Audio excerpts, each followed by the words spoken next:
I'm pleased to be joined today on Health Beat by Kayla Daniels, a physician assistant with Faith Regional Physician Services Pediatrics in Norfolk. And today we're talking about RSV. It's RSV season. And Kayla, if perhaps you could tell our viewers how they could best avoid getting RSV. Sure. Well, thanks for having me talk today, Rob. RSV, it all comes down to basic hand hygiene. So wash those hands really well. RSV can live on unwashed hands for 30 minutes. Also, scrub down the surfaces. It can live on surfaces for up to 6 hours. And also keep in mind, there's lots of babies out there. Don't go up and kiss the babies, no matter. I know it can be hard sometimes. They're really cute and you just want to cuddle them, but sure, avoid kissing the babies.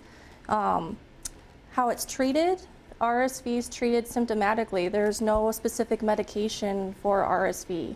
So suctioning the nose, kiddos with RSV typically get a lot of nasal drainage, so that will help open them up.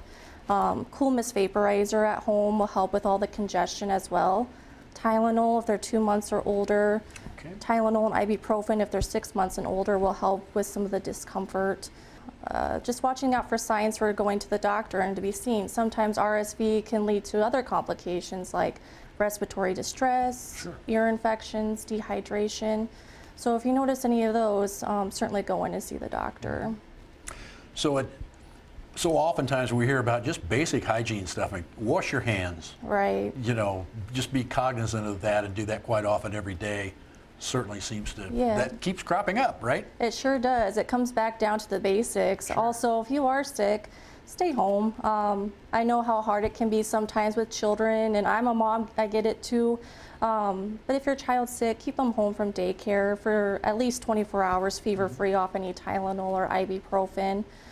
If you're coughing, sneezing, make sure you're doing it in the elbow, and it all comes back down to hand washing again. Sure. Those really, the things we watch out for are the same for the elderly as well, is that correct? That is correct, yeah. RSV can affect the elderly as well too, so be very cognizant of that around the elderly. All right.